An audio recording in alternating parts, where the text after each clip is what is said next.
Hello, and welcome to the Feeling Good podcast, where you can learn powerful techniques to change the way you feel. I am your host, Dr. Rhonda Borowski, and joining me here in the Murrieta studio is Dr. David Burns. Dr. Burns is a pioneer in the development of cognitive behavioral therapy and the creator of the new team therapy. He is the author of Feeling Good, which has sold over 5 million copies in the United States and has been translated into over 30 languages. His latest book, Feeling Great, contains powerful new techniques that make rapid recovery possible for many people struggling with depression and anxiety. Dr. Burns is currently an emeritus adjunct professor of clinical psychiatry at Stanford University School of Medicine.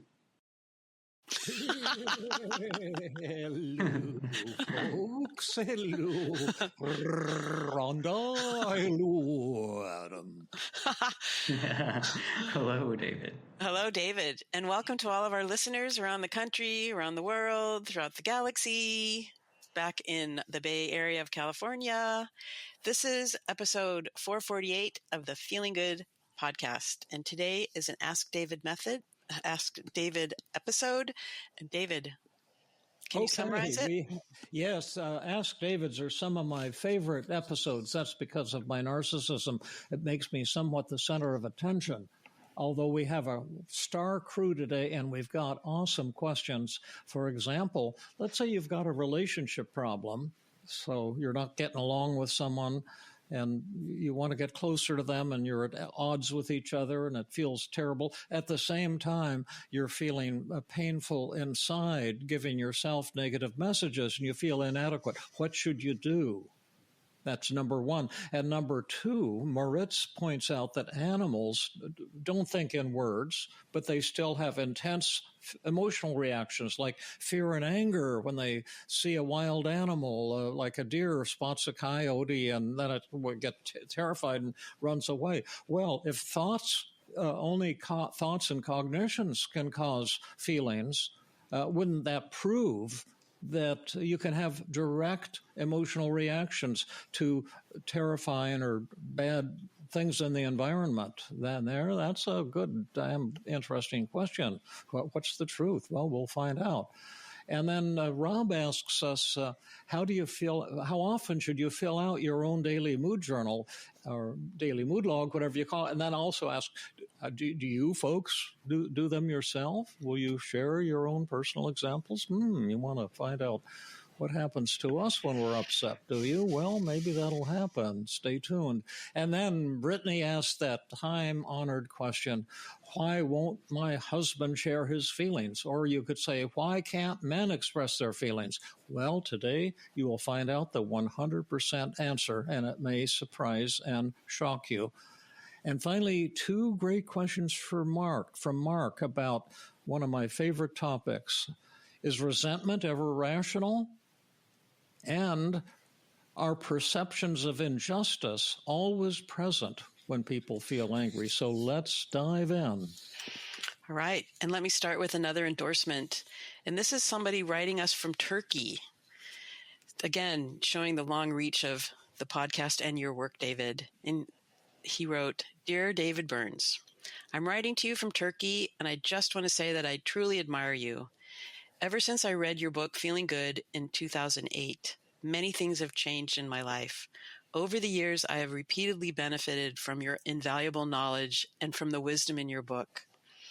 For this reason, I believe that you have served humanity as much as those who discovered electricity or invented the light bulb. I feel as close to you as I would to my own father or a dear friend, and I truly appreciate you. I hope you live many more long and healthy years, continuing to extend a helping hand to people like me on the other side of the world. Thank you so much for everything, and with all my best wishes and regards. Sincerely, Sir Ken. And how's that name spelled? Sercan. Yeah. Well, thank you so much, sir. I so much appreciate your kind comment. It means a tremendous amount to me and I think to Adam and Rhonda and everyone in our kind of team CBT community here, and gives us a lot of joy to spread the information. And when you write back and say, this is changing my life, it's like we're making a direct connection with you, and it seems like a miracle. And I'm so happy for you and grateful to you as well. Me too. And yeah, I feel good. Yeah, I felt just so connected to him when I read that message, because I've felt the same towards you, David. It's kind of a dream to be here just having fun with each other, because it sometimes feels like no amount of expressing appreciation is enough for the gift being received. And I hear that from him there, and it just makes me feel a lot of closeness to him. Mm-hmm. Yeah. And I echo his sentiment that you have changed my life, both personally and professionally. And I hope that you live a long, healthy life. Yeah. Yes. Thank you. I hope so too. Yeah. But I'm living it like every moment could be the last, and that's so that this moment we'll celebrate this podcast together. Nice. That's a great way to live. Yeah, okay. That's what the Buddha said. You should be living every day knowing you could die at any moment. Mm. Well, with that poignant note, let me read you Far's question. And his question is about the relationship problem. And he wrote, "Hello, Dr. Burns. I hope you're doing well. I participated in the webinar held on April 18th. It was a good experience for me, and I'd like to thank you and your team for arranging it. May I ask you a question? When there is a relationship problem, it should be addressed by the relationship journal and the interpersonal downward arrow, and not by the cognitive method, as far as I know. What about when there is a relationship problem together with strong feelings of depression and frustration as a result of an internal dialogue of being inadequate and defective? Should this component be addressed by the cognitive method and the straightforward technique? Thanks a lot. Far." Okay, if I have an answer, but I'll give you guys first shot at an answer if this question interests you. I have an answer. Go for it, Rhonda. When people come with relationship problems, I think of it as there's an internal problem with their thinking and how they're acting and what they're going through. And then there's the external problem of how they're relating to another person. And I give them the option of which they want to start working on. I explain that to my clients and give them the option, although I kind of push them to do the internal work first, because I think the internal work, unless that's done, can sabotage the external work or the work within the interpersonal relationship. So I start with someone going through a daily mood log and dealing with their own feelings of depression or inadequacy, and then move toward a relationship journal. Great answer. How about, do you have anything to add to that, Adam? Yeah, and add is the right word, because I am very in line with your way of thinking about it, Rhonda. The part of the thought process is that these feelings of inadequacy have to do with your relationship to yourself, and then the relationship problem has to do with your relationship with the world. And so I often do give people the choice, but part of the understanding here is if you deal with some of this relationship with yourself and the feelings of inadequacy, that it might also set you up to be in a better place to deal with some of the problems in your relationship. And at the same time, addressing some of the problems with your relationship might also teach you something that helps deal with the inadequacy. And so in some ways they're connected, and you can start in one point or the other. And I think it's also just helpful to note that it's really common that along with relationship issues, you're also going to have some of your own personal issues and mood stuff to deal with. And so I'm also with you there too. I think it's kind of wise to start with your personal challenges and put yourself in the best position possible to show up and be the partner that you'd like to be. Ultimately, I just like to kind of hand the choice off and have the person tell me where they'd like to go. Yeah, awesome. Great answer. I like, whenever I can, to answer questions with a specific real example that brings it to life. So it's just not all theoretical or intellectual. And but my answer will support what both of you were saying. But and this is a question I might have, or a vignette maybe I've repeated at some previous time, but it's a short one and it's a damn good one.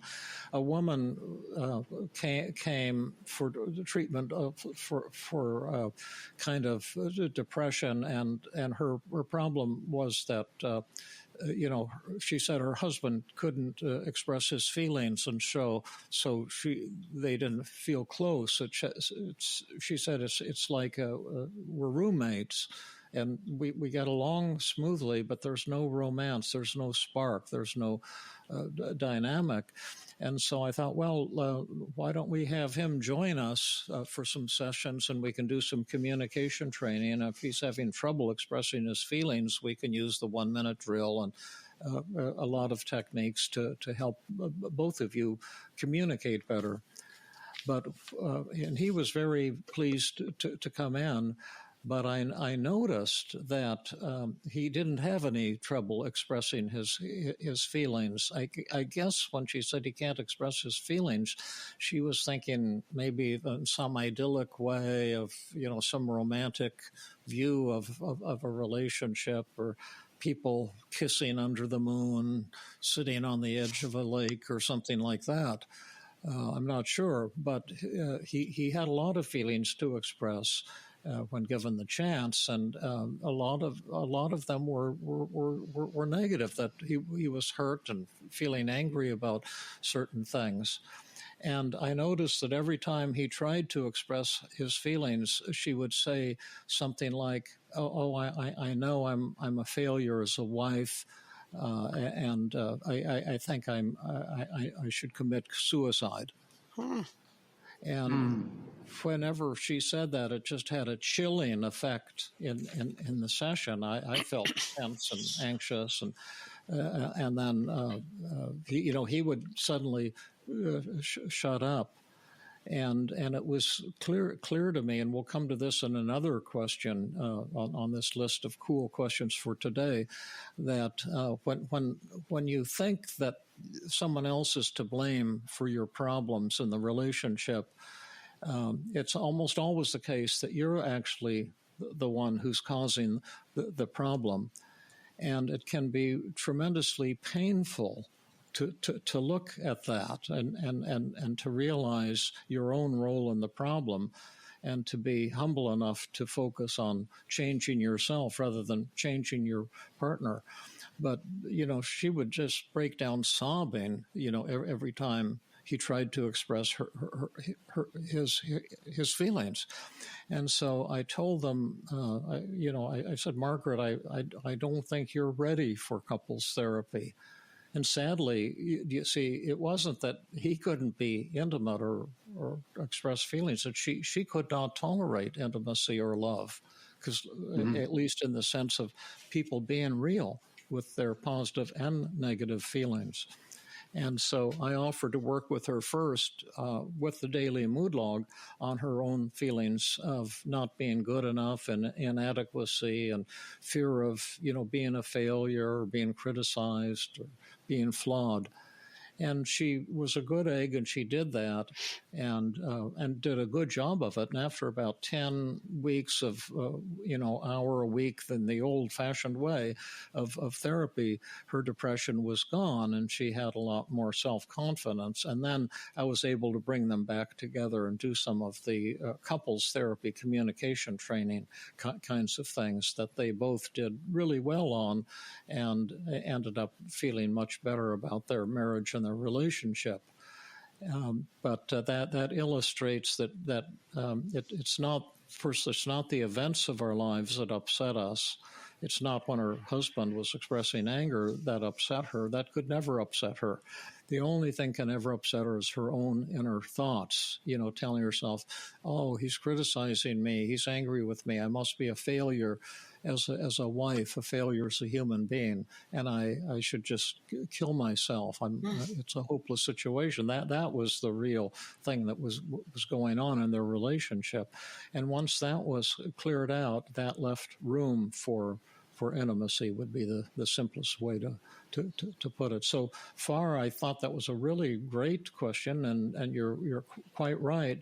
You can use the daily mood log for internal thoughts that get in the way when you're having trouble in a relationship, and then you can use the relationship journal. What did the other person say, and what did you say next? And then analyzing your response with the EAR checklist, and then suddenly looking at and seeing how your response actually reinforces and causes the very problem you're complaining about, which is a shock to the system, but it's also very enlightening if you have the courage to do that. And then that opens the doors to the possibility of intimacy using the 5 secrets of effective communication.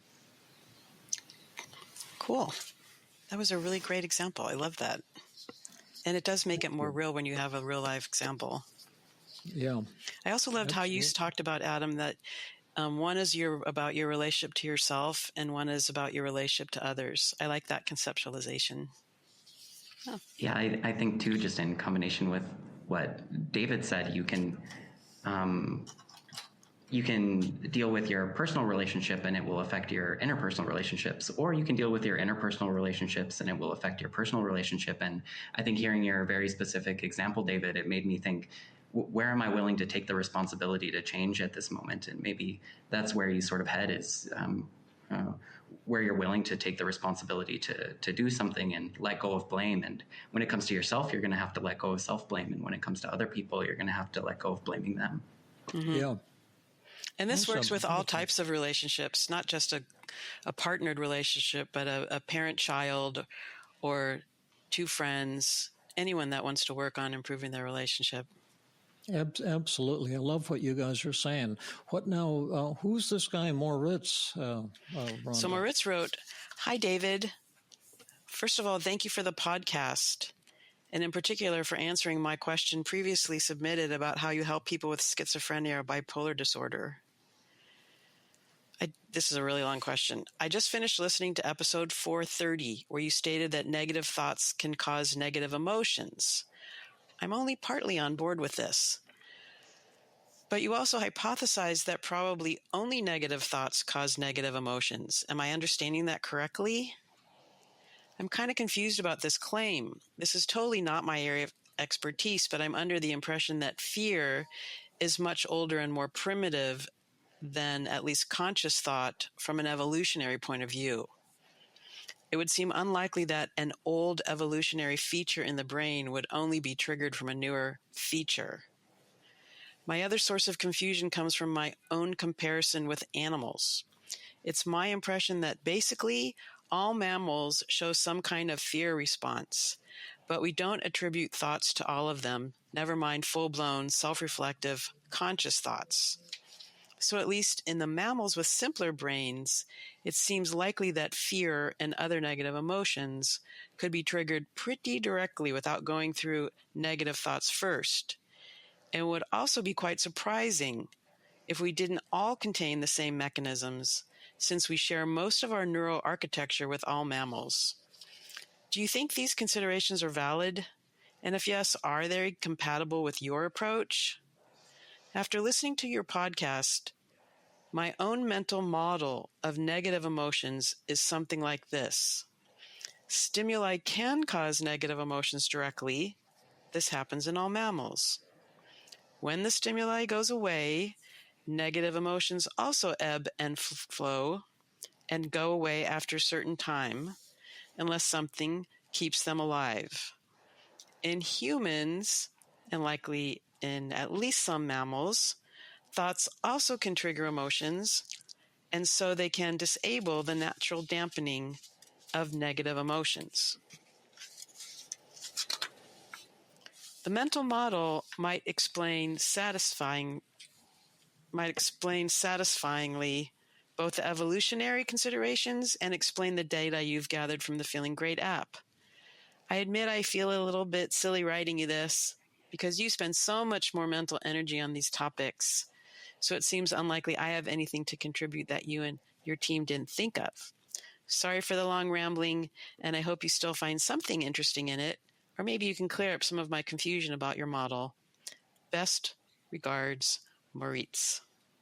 Well, I'll take first shot at this. I can remember early when I was learning cognitive therapy, the same thing occurred to me, and I raised my hand in a seminar at Beck's Center for Cognitive Therapy, which was in the same building where my clinical practice was. I was on the third floor, and he had his then new Center for Cognitive Therapy up on the fifth floor. And some meeting there, I raised my hand and said,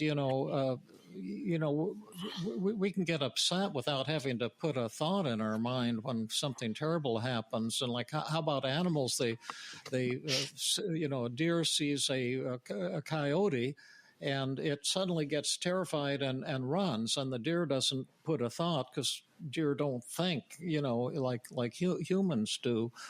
So it must be directly experiencing the terror from the event. And then Beck made just a very simple and wonderful answer. He said, well, cognitive therapy is not about cognitions or thoughts. That's just a name we use for convenience, but it's about perceptions.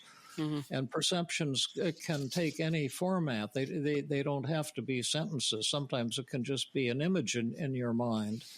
And then I realized, yes, why does that deer run when it sees the coyote? Because it has the perception that this is dangerous. They might have even be genetic, but it's they're looking at something and seeing it in a particular way, so that it is perceptions that cause all feelings in both humans and in animals as well. And we see it in our own cat that when we go away to leave her for a few hours, you can see that she feels sad and apprehensive, and she's thinking in however ways cat thinks, are they abandoning me because her previous owner died before we adopted her, so she lost somebody she loved.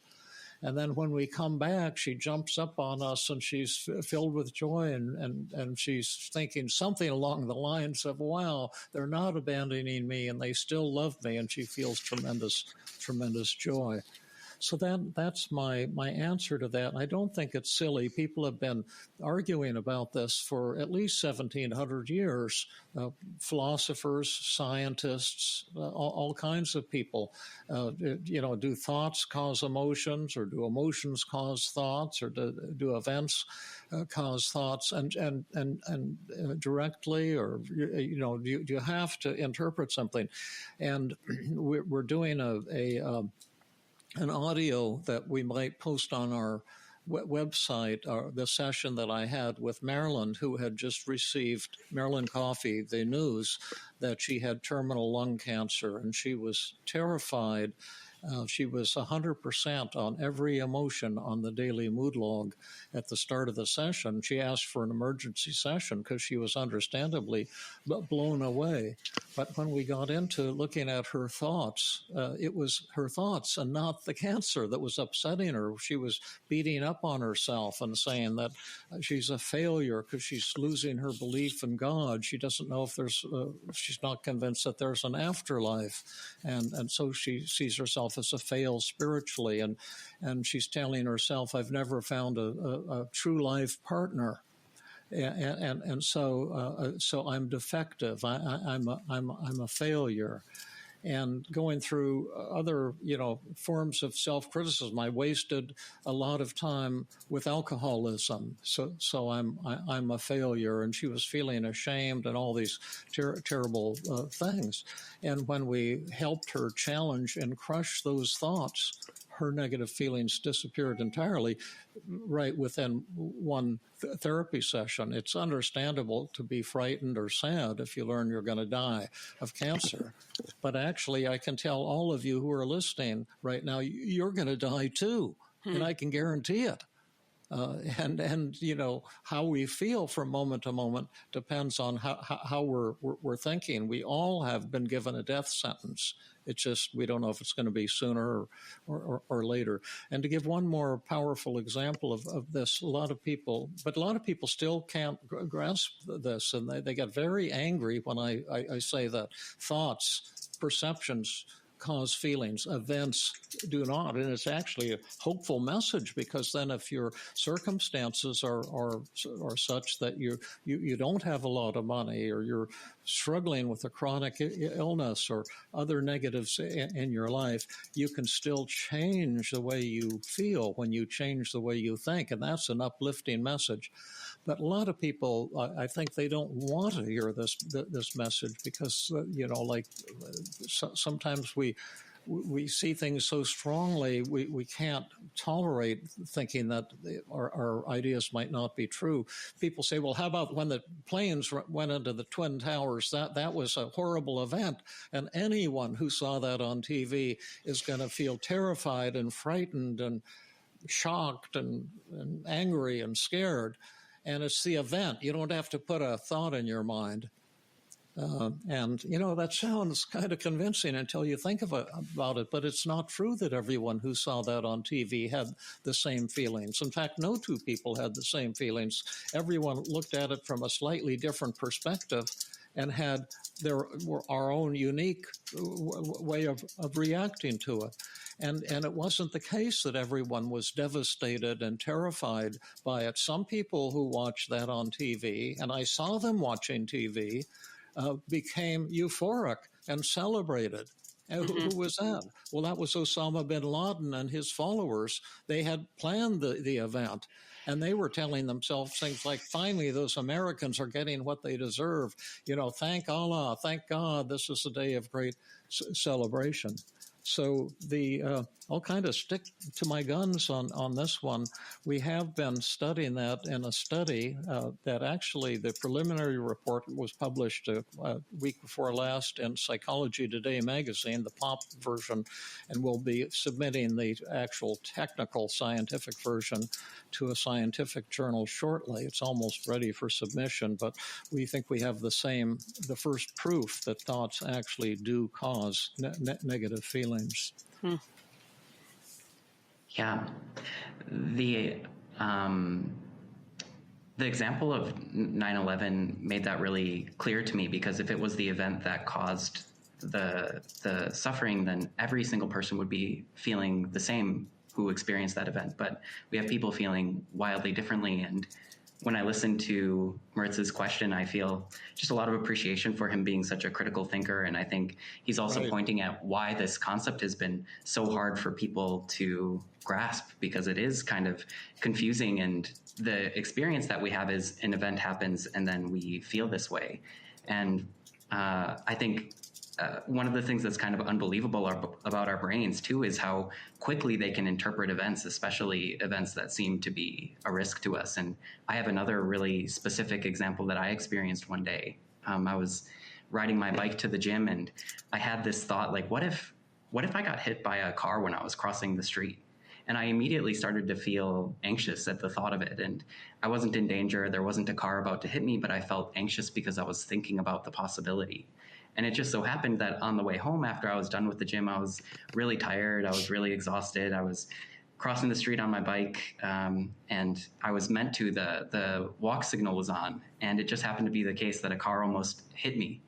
And I just calmly kept riding my bike because I was so tired and exhausted that I didn't really perceive that I was in danger. And it wasn't until actually 10 seconds after this car was about to hit me that I recognized, oh yeah, I was actually in danger of the thing that I was worried about. And it really does seem to be the case that it's only if you sort of perceive and then kind of have a story about what it means that it's happening, that you actually end up feeling the feeling. And just another mention too on death, especially because it's came up twice. I think sometimes we think death is inherently bad, but it really does depend on the story that you tell yourself. And so the fact that you're going to die for me today actually causes me to feel a lot of gratefulness for the fact that I'm spending my precious time with you guys. And when you look at that as something that means your time is very precious because it's going to end. It actually becomes a gift to think about the reality of death. Beautiful. Thank you. Whew. I'm touched by what you both have said, and beautiful. It's so interesting. Anyway, you've brought that up before about Osama bin Laden in the beginning, David. It was so powerful because at one time when it happens, you said, "Well, do you think everyone was upset about what happened on September 11th?" And I sort of ethnocentrically said yes. And you said, "Well, what about the people who follow Osama bin Laden? Were they unhappy? Were they upset?" And it just like a light bulb went off. Yeah, how with neat. that example. Yeah. Mm-hmm. Mm-hmm. Yeah. And two, also, Adam, here you are worried that you're going to get hit by a car and feeling anxious about it, letting that feeling go. And then when you were almost hit by a car, you didn't feel anxious. You just kept going because of your perceptions in that moment. Yeah. Mm-hmm. Great. So let's move on to the next one, shall we? Rob, Rob. These are great questions, everybody. Yeah, Rob's got a really fun kind of personal one for us. Hello, David. Self-confession might be necessary here. Okay. I have a confession to make. Okay. Hello, Rhonda and David. I hope you're both doing well. I'm a longtime listener to your podcast, and I shared an endorsement that you included in podcast episode 333 about 2 years ago. While listening to an episode recently, some questions occurred to me that I wanted to share with you. How often do you fill out your own daily mood journals? Do you do one every day?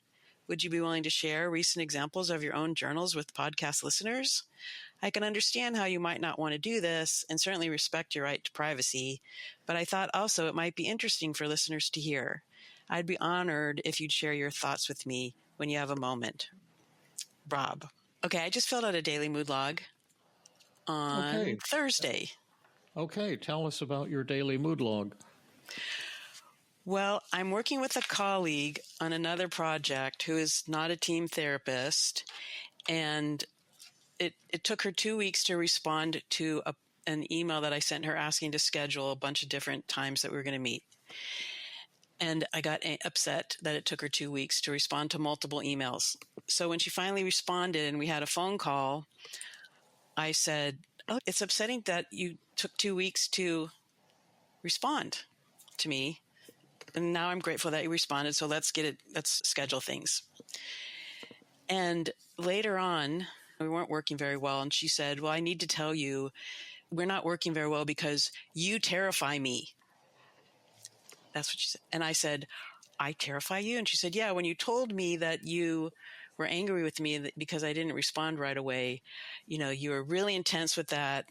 And I felt terrified. And in my mind, I heard, I am a monster, because that's who terrifies people, monsters." So I did my best attempt at a 5 secret, which will probably be another conversation because I failed miserably at that. And then I pulled out a daily mood log. I didn't fill in all of the feelings. And I wrote, conversation with, I'll just say her name is Kathy. Conversation with Kathy on Thursday at whatever the time was, just her and me. And she said, I terrified her. And so I felt about 75% depressed. I felt probably 75 to 80% anxious. And then I felt 100% inadequate. Those are the only feelings I filled out.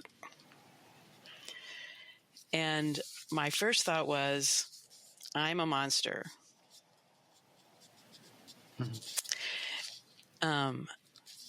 And then, did you have any distorted thoughts? I know. That was my main thought. I'm a monster. And my second thought was, I'm too intense. And too intense, okay. And I can't express my anger in a healthy way. I can't express my anger in a healthy way. Beautiful. Yeah, that's all I did. I only did those 3 thoughts. That's And funny. so I looked at the positive reframe, like what did my sadness, anxiety, and inadequacy say about me that was positive or spoke to my core values or gave me an advantage. And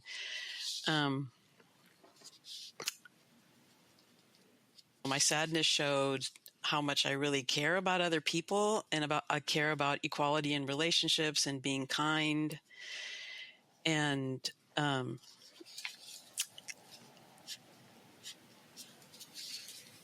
Yeah, of course. And my anxiety showed how much I do worry about being judged and what people think of me. And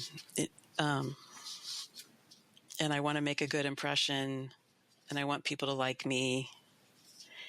And my inadequacy showed that I strive really hard to get along with others, and I think that's a good thing. And I value relationships, and I really don't want to hurt other people. Mm-hmm. Does your inadequacy also shows that you're honest about your flaws? Yes. Is that a good thing? Yes. Does it show that you're accountable? Yeah. Yes. Is that a good thing? Yes. Yeah, I have to confess that just a moment ago, Rhonda, when we were talking about the 9/11 example, and you admitted, like, oh yeah, I had a very ethnocentric worldview. I wasn't seeing outside myself. The thought in my head was, yeah, geez, I just love how much humility Rhonda has. Oh yeah, humble. Yes, that's right. Yeah, and even right now, again, as you're sharing, and then the next thought I had is, she's a monster. Just. Thanks. Yeah. The humble monster, we're going to call that. The humble monster. So then in my own head, I did a double standard technique and thought, well, how would I talk to a friend who said that to me? And then I thought, I took a Buddhism class, and somebody said something that's so similar to your teaching, David. The teacher said, "You can't hurt me. That's my job." And I thought, that's nice. Yeah. Yeah. I thought, okay, these are my thoughts. Can she hurt me by letting me know that I terrified her? Or I can learn, like kind of what we're talking about, perfectionism. I can learn to be kinder. I can learn to be softer. I can learn to be gentler. That doesn't mean I'm a monster.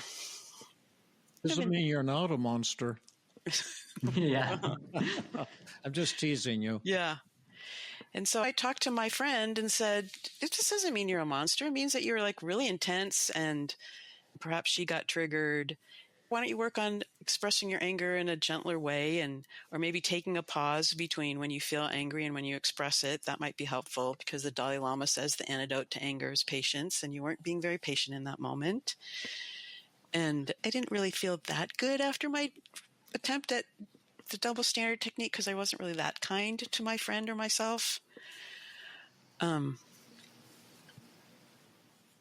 I tried an externalization of voices, and I said to myself, Rhonda, you're a monster. And I said, I'm not a monster. She didn't even use that word, I'm a monster. That was my interpretation of what she said. She said I terrified her, and if I just stick with that, I can be more intense than I realize, and that's probably what happened. I was more intense than I realized, and who knows what's going on with her that she was so terrified, but clearly I'm not a monster. Then I felt good about that. And the thought, I'm too intense, I thought, well, how do you define the two? Like, what's too intense to one person might be just like average for the next person. And who is that's judging what's intense, what's too intense, and what's not intense enough, and or what's average intense, or what's neutral. I can be full of energy, and I was full of energy. And again, learning to express anger in a healthy way, in a calm way, in a compassionate way, especially using the 5 secrets, is something that I strive to do. And I just need to continue practicing doing that. Awesome. Yeah. And so, was that helpful? yeah, that was helpful. Yeah. Well, what a How often do you? wonderful example. How often do you use a full mood log, Rhonda? If I'm feeling really triggered and I'm feeling like my heart's racing and I'm nauseous and I can't understand what it is that just happened, I will use a daily mood log to try and figure out what's going on. Yeah, one of my my colleagues, someone you know, Adam, was feeling down, and so he actually went and developed something similar to our our AI daily mood log, but he kind of created his own personalized version of it. But he found it tremendously helpful to snap out of a potentially severe depressive phase. A great question. I don't, in the early days, I would write my negative thoughts down. I think it's a great exercise. But now when I'm upset, I'm pretty clear what I'm upset about, and I can kind of think about how I'm going to talk back to that thought, just when I'm walking or jogging. And I can usually, kind of crush the thought in about a minute or so. Over time, you get better at it. But when you're learning, or when you're really, kind of lost in the woods, the exercise of writing it down step by step, as you did and explained in such a beautiful way, Rhonda, I think is well worth the time. Yeah, I myself fall somewhere in between you two. If I'm having a really, really, really hard time, I'll pull out the whole mood journal. And I think one of the things you said really resonates with me, Rhonda, which is it can help make it more clear as to what's bothering you if you're uncertain. And then besides that, I have a little daily practice of crushing one thought every morning for breakfast. And so I go for a walk, and very similar to you, David, I'll take a thought that I had during the last day. And oftentimes it's some of the same thoughts that I always have. It's typically some thought about being not good enough. And as I've started working in a new role, helping develop AI at Feeling Great, that comes up a lot, like wondering, am I going to have the skills to do this new thing? And usually can just sort of talk it out, literally out loud. I'll talk to myself while I'm walking and just kind of like actively challenge whatever the thought is until I find relief. And I found that practicing a little bit daily helps just kind of like remind me or solidify what I know, which is that my thoughts are kind of bullshit. Yeah, right. I think that the people that we train and the people on our team are pretty bright people, and don't settle for a lot of bullshit, and do use these tools ourselves. And if they weren't effective in our own personal lives, then we wouldn't be in this business. We would say, oh, well, that's just a bunch of rubbish that doesn't really work. So I'd encourage everybody, whether you're a shrink or a patient or general public, when you're upset, is go through the steps of the daily mood log and see what you come up with. You might be surprised, and you might find it unexpectedly helpful. Well, I think we have time for Brittany, who's been asked a lot of good questions over time. The last question you asked, Brittany, was about a friend who didn't thank you, and you went out of your way over and over again to do things for this friend, and we had a really good time with that, the answer, and now you've sent us another really fantastic question. It's not that we haven't had this question before. We've had it in a variety of formats, but each time it gives us a chance to make one of the key points of the interpersonal model. Why don't you read her question, Rhonda? Sure. Hi, Dr. Burns. I have a question. This is something that frequently comes up in arguments with my husband. Here's an example from yesterday. Me, after finding out he was upset the night before, I said, Why did you tell me everything was fine and it's all in my head if you were upset? My husband: I shouldn't have to tell you. You should be better at reading me. I feel annoyed because when I did ask him if he was upset the night before, he denied it. Then he put the blame on me the next day that I should be able to read his mind, and that doesn't seem fair. I don't suppose I could put that in my 5 secrets response, though, as it wouldn't make the problem better. What do you think? I guess I should probably do the relationship journal. Brittany.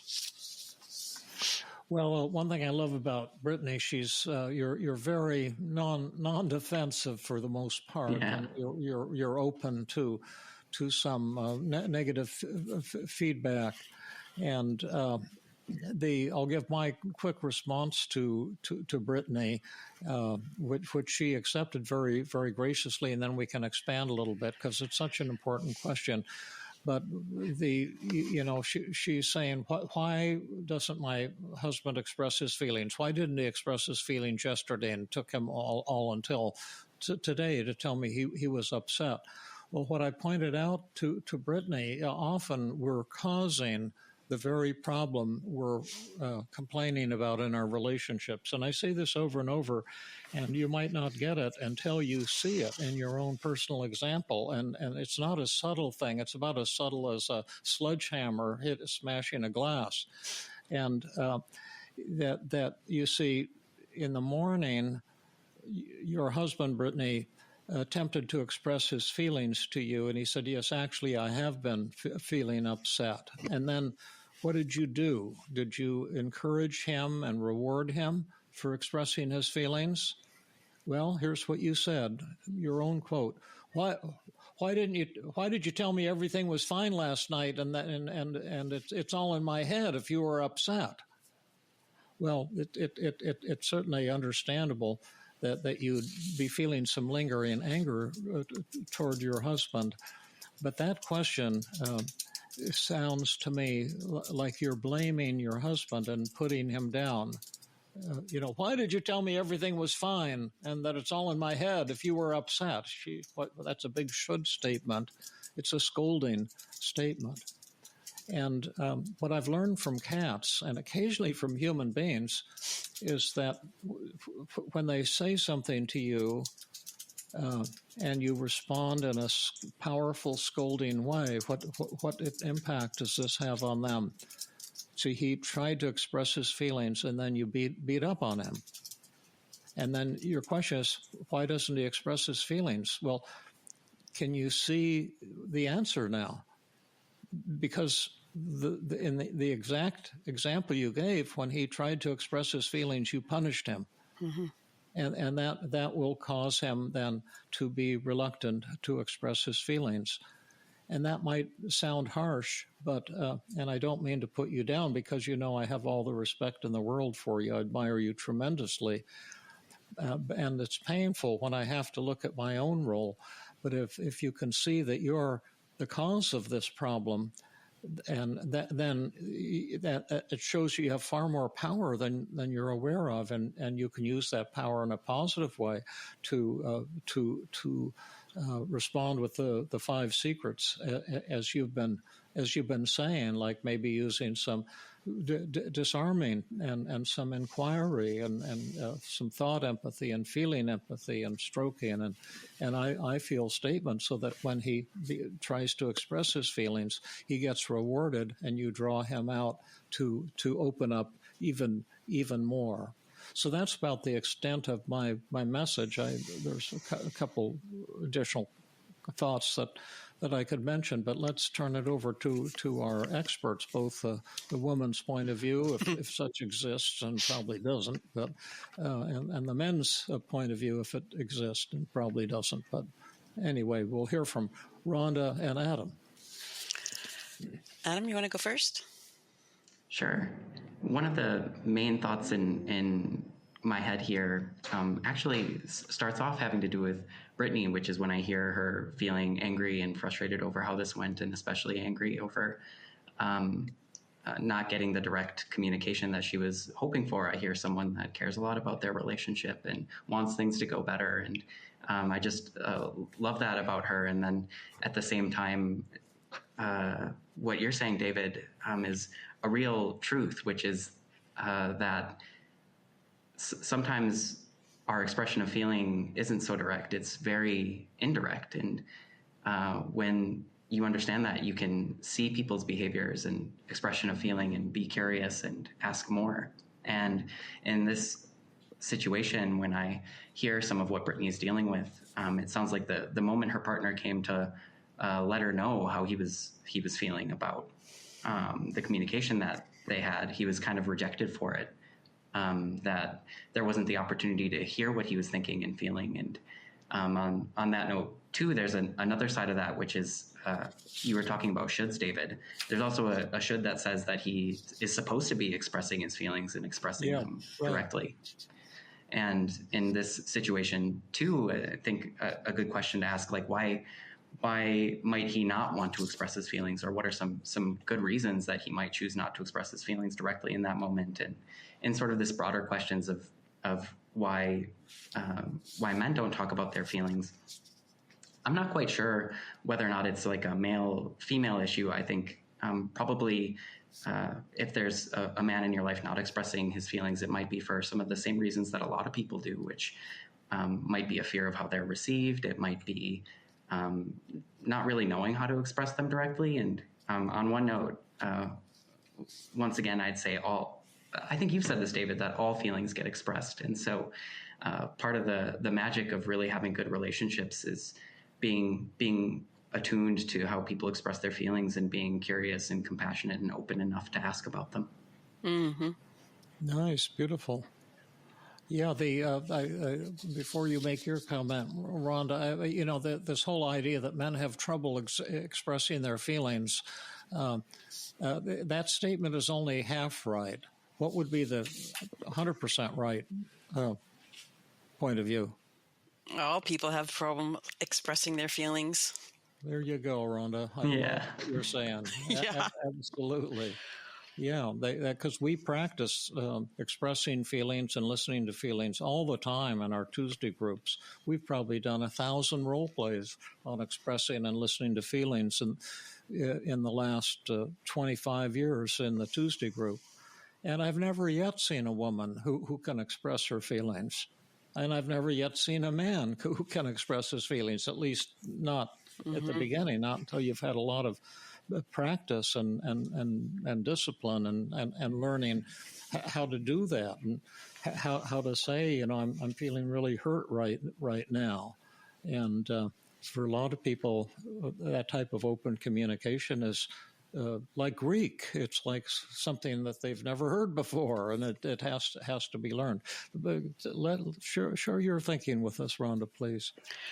Well, I'm piggybacking on both of the brilliant all of the comments that the two of you made, and which I agree with completely. And I love how, Adam, you first pointed out how Brittany is dedicated and obviously loves her husband, and she's made the decision that she wants to get closer to him, clearly, and she's willing to examine her role, which takes a lot like her humility and accountability.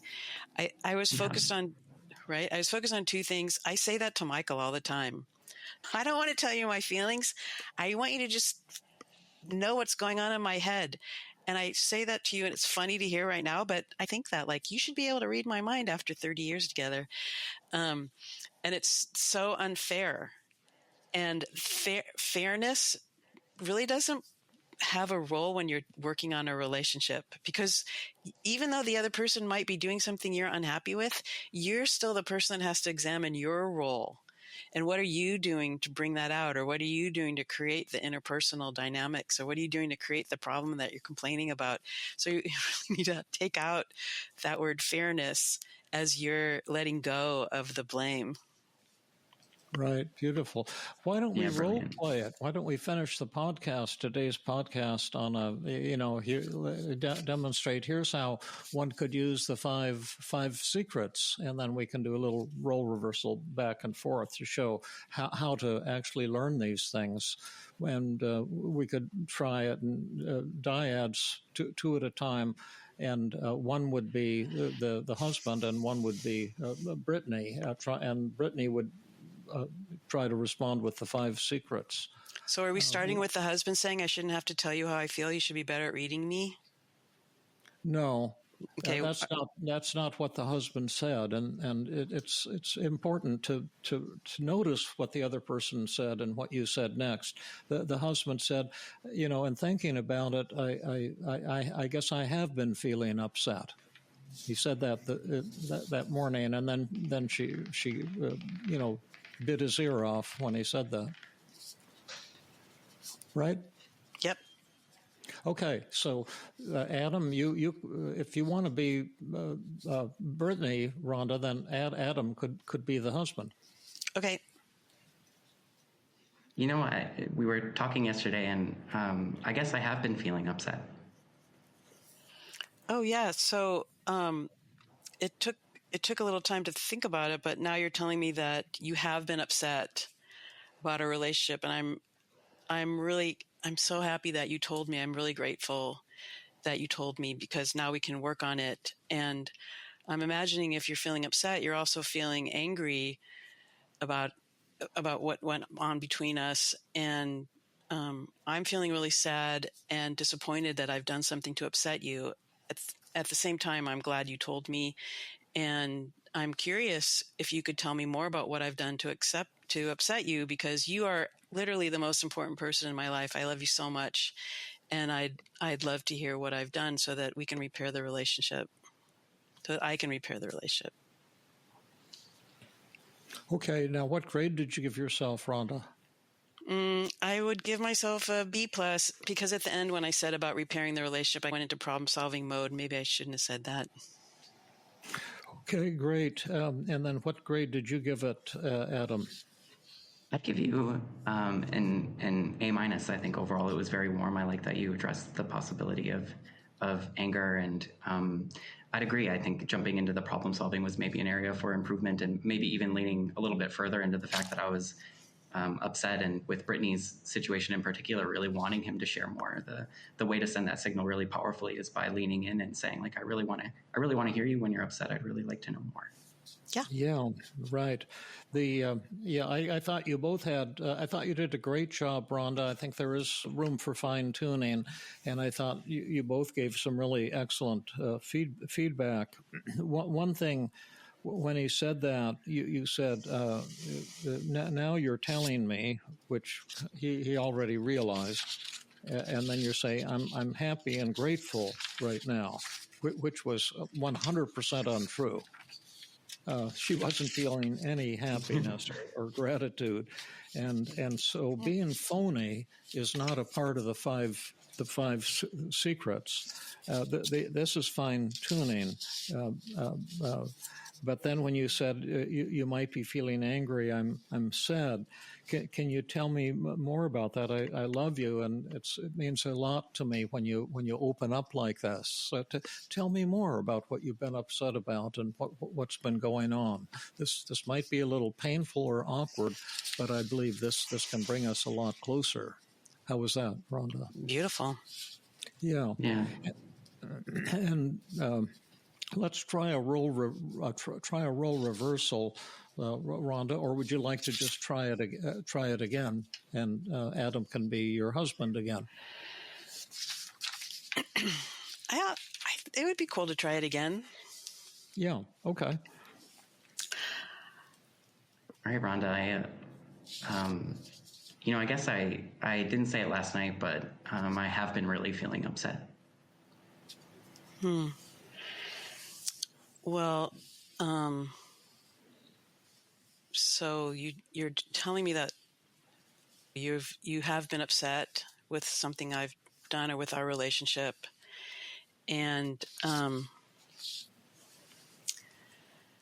imagining that not only are you feeling upset, but you're feeling probably angry and disappointed with what's been going on, or maybe you've been hurt, and I'm feeling just so much regret that I've done something to hurt you, and I'm feeling,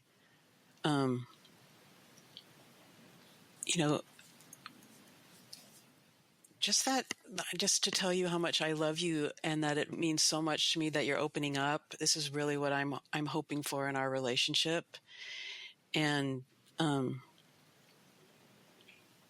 I'm feeling a little scared, waiting to hear what you have to say, because I'm concerned that it might be painful to hear what you have to say. But this is exactly what I want, for us to have this kind of open conversation, dialogue with each other. So I love you, and it means a lot to me that you're talking with me, and I want to know everything about what you're thinking and feeling. So will you tell me more about what's been going on with you and why you're upset and what that's all about? Yeah. What grade did you give yourself there, Rhonda? I'd give that an A. Yeah. And what was the difference, do you think? I stayed more in tune with my feelings and my curiosity about what this was about, instead of trying to problem solve. Yeah, beautiful. What grade did you give it, Adam? Yeah, I'd give it an A. It's amazing to feel the difference between that vulnerability and hearing some of the ways that it's impacted you. Like even though the feelings that you were talking about may have sounded negative to some, it caused me, I noticed just in our interaction, to feel more caring and even more appreciated, to sort of know the impact that's having on you. And then again, to have you really lean in and say, like, yeah, I really want you to tell me more about those feelings, just felt very inviting. Okay, great. Yeah, that's really great feedback. I gave you an A also, Rhonda. I thought it was beautiful, and you learned really quickly. And so I think in our parting messages to Brittany, we want to say, Brittany, we love you and appreciate you and your openness and your courage tremendously. And if you liked what we did here, you might try going through that example on a relationship journal. And then once you've worked it through, and what did he say, and how was he feeling? And I can send you a blank one if you need one. How did you feel, and what did you say, and how were you feeling? And then the bad communication checklist, or the communication checklist. I can't. The EAR checklist, I think, is what it's called. And then see, did I acknowledge his feelings? Did I, in other words, did I empathize? Number 2, did I share my own feelings? Not number 3, did I convey love or respect? And your original response, you probably put no in the no checkbox. And then you write out, how will that impact the problem of him not sharing his feelings? And then you can use the 5 secrets and write out your own version. See if you can get your own A using the 5 secrets. And once you're comfortable, you can write a great response on paper. Then you can try that with your husband, keeping in mind that it's sometimes harder to do it, in reality than it is on paper. And it can be hard even on paper to get a good 5 secrets response. And then write back and let us know, how it worked out. Because the idea of my work and the podcast is not just to entertain the people, although we hope to entertain you, but to provide real opportunities for learning. And the learning always comes from actually incorporating the techniques in your own life with a brief mood survey, doing it on paper, or a relationship journal, doing it on paper. So that's about my final closing remarks for today, and we'll hear from both of you to give your last words. But Rhonda, you're always so fantastic as a friend and colleague and teacher and host, because you use your personal examples. You're not afraid to be human and to fail. You're non-defensive and you're open, and you learn like lightning. And that's the model, I think, for our listeners too. And so just always a joy and an honor to be working with you, Rhonda and Adam. I'm just so glad you joined us on this Ask David today, and hope you'll be willing to come back and join us on other episodes as well. Yeah, I'd absolutely love to. This has been very special and partially too to see that from you, Rhonda, and to say one last message to Brittany. The bad news is that you're right. You'll have to do a relationship journal to get over your relationship problem. And the good news is that if you're willing to do that, it will make your relationship better. And I think Rhonda did a wonderful job of demonstrating what that looks like and letting herself be vulnerable in a way that leads to more connection. And I'm just feeling a lot of closeness to both of you because of this. And how could I refuse? I'd love to come back. And then one thing, Adam, I know you work with teens as well as adults on a wide variety of things, internet addictions, gaming addictions, depression, anxiety, and so forth.